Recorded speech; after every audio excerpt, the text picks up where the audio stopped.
Hello students, welcome to easy mathematics. मैं हूं कुमार और हम लोग पढ़ रहे हैं कॉम्प्लेक्स नंबर, जिसका दो पार्ट हम करवा चुके हैं। जिसमें पहला पार्ट में इमेजिनरी नंबर का डिफिनेशन करवाए थे एंड उसका आई का पावर निकालने के लिए higher power of i, and second part में हम कॉम्प्लेक्स नंबर जो है हमारा मेन टॉपिक, उसका डिफिनेशन करवा दिए थे। आज हम लोग दो तीन चीज़ों के बारे में और पढ़ेंगे कॉम्प्लेक्स नंबर के बारे में। उसमें पहला है conjugate of a complex number के। इसमें हम लोग को पहला पढ़ना है एक जो इसके बारे में है, conjugate of a complex number, conjugate of complex number. And the second हम लोग आज पढ़ेंगे modulus of a complex number, modulus of a complex number. And इसको पढ़ने के बाद हम लोग क्या करेंगे कि कुछ क्वेश्चंस इस पे बनाएंगे और एनसीईआरटी एग्जाम्पलर भी अगले पार्ट के वीडियो में हम करेंगे कि एनसीईआरटी का जो क्वेश्चन उसको हम लोग कैसे बनाएंगे। ठीक है, तो हम लोग फिर से थोड़ा सा हम रिकॉल करवा देते हैं what is complex number. Yesterday that is in previous video I have explained what is complex number. So any number of the form z equal to x plus I y is known as complex number where x and y are real numbers. Okay, so any number of the form z equal to x plus i y will call it a complex number. Now for example if you take 3 plus 4i, and अगर आप ये नहीं देखे हैं तो पिछले जो video है उसको जरूर जा करके देख ले। उसका हम इस जो प्लेलिस्ट का लिंक है वो यहाँ पे हम डाल देंगे इस वीडियो के डिस्क्रिप्शन में। ठीक है, तो आज हम लोग पढ़ते हैं पहला कि conjugate of a complex number क्या होता है एंड इसका इंपॉर्टेंस क्या है, इसको हम लोग यूज कैसे करेंगे, बहुत सारी चीजें इसके बारे में हम लोग देखेंगे। Okay, first of all let define it. Let z equal to x plus I Y be a complex number, be a complex number. मान लेते हैं कि z बराबर x प्लस आई वाई एक कॉम्प्लेक्स नंबर है, then conjugate of z denoted as या denoted by लिख देते हैं, denoted by z bar. z का जो कॉन्जुगेट होगा उसको हम लोग z बार से डिनोट करेंगे एंड डिफाइंड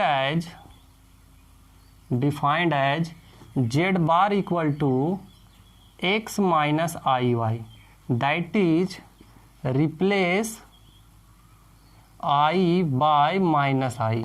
ओके, अगर z कोई भी कॉम्प्लेक्स नंबर है x प्लस आई वाई के फॉर्म का, देन जो इसका कॉन्जुगेट होगा उसको हम लोग z बार से डिनोट करेंगे and z bar equal to होगा x माइनस आई वाई, या फिर इसको साधारण भाषा में समझे तो i को माइनस आई से रिप्लेस कर देना, मतलब जहां पे i रहेगा वहां माइनस आई लिख देंगे, then the new quantity we will obtain will be conjugate of this number. Okay, so if z equal to x plus i y be any complex number, then its conjugate is x minus i y. For example, if you take z equal to, for example if you take z equal to 3 plus 2i, then its conjugate will be z 3 minus 2i. Okay, if you take any complex number z equal to 3 2 plus 2i, then its conjugate is 3 minus 2i. Let us take another example. Okay, if I take z1 equal to minus 2 minus 3i, then its conjugate would be equal to minus 2 plus 3i.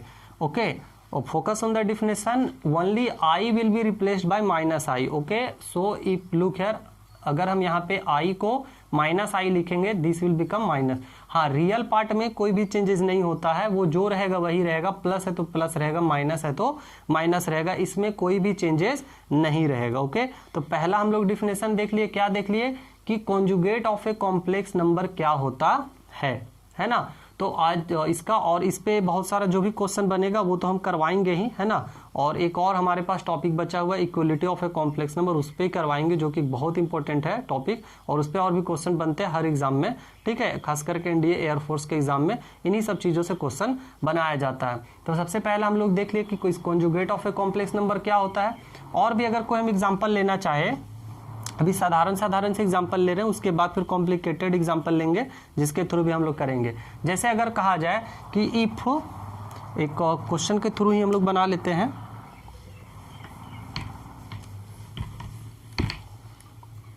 Okay, चलिए अगर हम लोग लेते हैं if Z equal to 2 minus 3i divided by 1 plus I and find Z bar, यह कहा जाए कि find conjugate of Z. Okay, इसी को हम लोग क्या कहेंगे, कॉन्जुगेट ऑफ जेड। जेड का कॉन्जुगेट कहा गया है कि अगर जेड बराबर इतना है तो कॉन्जुगेट ऑफ जेड बताइए। तो फर्स्ट ऑफ ऑल इसको हम लोग क्या करेंगे, इस फॉर्म में हम लोग लिखेंगे एक्स प्लस आई वाई के फॉर्म में। ओके, सो इसको हम लोग सिंप्लीफाई करेंगे। सबसे पहले 2 minus 3i divided by 1 plus i, rationalize कर देते हैं 1 माइनस आई से मल्टीप्लाई करके। हाँ, ये ध्यान देना है कि रेशनलाइज करने समय हमेशा इसके कॉन्जुगेट से ही गुना करना है ऊपर नीचे, ठीक है। जो भी यहाँ 1 प्लस आई है तो इसका कॉन्जुगेट क्या होगा 1 minus I, so we will multiply it by 1 minus I और numerator and denominator. The numerator will become 2 multiplied by 1, this become 2 by minus I, this become minus 2i। And यहाँ अगर करेंगे minus 3i को 1 से करेंगे तो ये हो जाएगा माइनस 3i, और यहाँ करेंगे तो माइनस माइनस प्लस हो जाएगा, ये this will become 3i square. Okay, and अगर यहाँ करेंगे तो 1 का स्क्वायर क्या हो जाएगा, ये 1 हो जाएगा, a plus b into a minus b का फॉर्म का है, तो ये भी बन जाता है 1 का स्क्वायर एंड माइनस आई का square. Okay, so this will become z equal to, अगर यहाँ देखें तो ये है 2 माइनस, ये क्या बन जाएगा 2i minus 3i, this become minus 5i। और यहाँ अगर देखें तो पहले से कितना है मेरे पास +3, और आई स्क्वायर का वैल्यू क्या हो जाएगा, यहाँ पे आई स्क्वायर का अगर हम वैल्यू देखें तो ये बन जाएगा -1। ओके, सो प्लस माइनस अगर इसको करेंगे तो एक ही बार में हम कर देते हैं यहाँ पे -3। चलिए नीचे देख लेते हैं क्या होता है। नीचे हो जाएगा i1 स्क्वायर का 1 और आई स्क्वायर का वैल्यू हो जाएगा -1, उसके चलते ये क्या हो जाएगा, ये एक माइनस पहले से है और आई स्क्वायर का वैल्यू हो जाएगा -1, तो दिस विल बिकम +1। तो यहाँ से हो जाएगा z इक्वल टू 2 माइनस 3 करेंगे तो -1, और ये हो जाएगा -5i डिवाइडेड बाय 2। सो यहाँ अभी ये हमारा सिर्फ z का वैल्यू आया है, इसको और हम लिख सकते हैं z इक्वल टू -1/2 -5/2 i, ठीक है। i अगर इसका कॉन्जुगेट लिखना हो तो हम लोग क्या करेंगे, इसके i को -i से रिप्लेस कर देंगे, दैट इज -1/2 +5/2 i, ठीक है। तो ये है हमारा, अगर कोई दिया हुआ है कोई भी कॉम्प्लेक्स नंबर तो सबसे पहले हम लोग इसको x प्लस आई वाई के फॉर्म में इसको चेंज करेंगे, एंड अगर x प्लस आई वाई के फॉर्म में आ जाएगा then we will find its conjugate, जो कि इस क्वेश्चन में हम लोग देखे, ठीक है। और इस तरह का भी क्वेश्चन भी एग्जांपल के तौर पे लिए, इस तरह का क्वेश्चन हम लोग काफी क्वेश्चन भी हम लोग करेंगे आने वाले नेक्स्ट पार्ट में, ठीक है। जितने भी क्लासेस होगा उसमें हम लोग करते जाएंगे, ठीक है। तो चलिए हम लोग दूसरा एक और जो डिफिनेशन है वो हम लोग कर लेते हैं, that is modulus of a complex number। And फिर आने वाला क्लासेस में ये भी हम लोग करेंगे, प्रॉपर्टीज ऑफ कॉन्जुगेट क्या होता है, ये सब चीज़ें के बारे में हम लोग पढ़ेंगे, है ना। फिलहाल देख लेते हैं अगला definition, modulus of complex number. किसी भी कॉम्प्लेक्स नंबर का मॉडुलस क्या होता है, इसको हम लोग डिफाइन करेंगे, if z equal to x plus I Y be any complex number या बी अ कॉम्प्लेक्स नंबर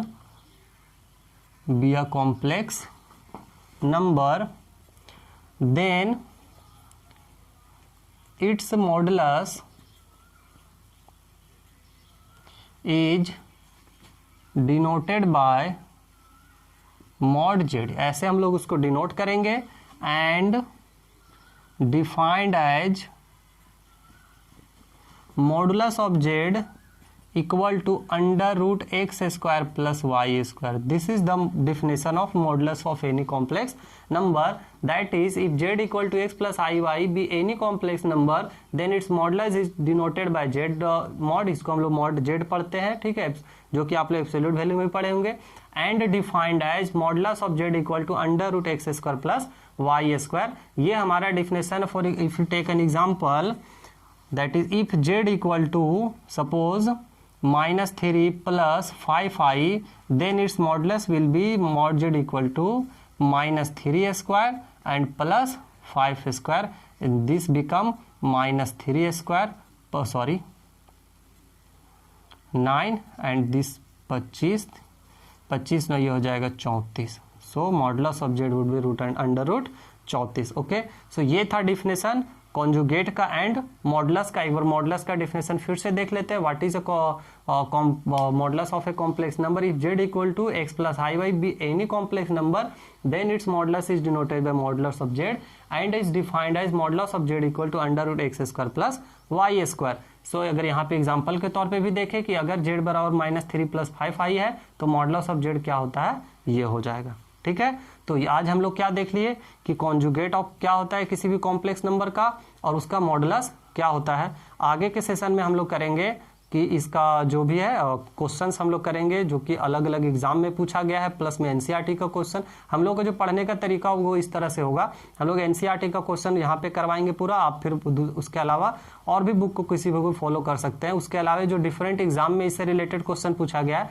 उसके कलेक्शन भी हम लोग करते चलेंगे जाएंगे। ठीक है, तो आज के क्लास में हम लोग conjugate of a complex number, modulus of A conjugate number हम लोग कर लिए। नेक्स्ट क्लासेस में हम लोग प्रॉपर्टीज भी करेंगे, properties of conjugate, properties of modulus और इससे रिलेटेड जितने भी क्वेश्चन बनेंगे वो करेंगे। ठीक है, तो आज के क्लास में इतना ही। और अगर आपको वीडियो पसंद आ रहा हो तो लाइक कीजिए और चैनल को तो आई होप कि सब्सक्राइब करके रखे होंगे, और अगर अभी तक नहीं किए हैं तो जरूर से सब्सक्राइब करें। हाँ, नोटिफिकेशन नहीं आता है तो आप जिसका नोटिफिकेशन ऑन कर ले, जो बेल आइकन है उसको प्रेस करके, उसके अलावा आप शेयर कीजिए ज़्यादा से ज़्यादा लोगों तक। ठीक है, ओके, थैंक यू।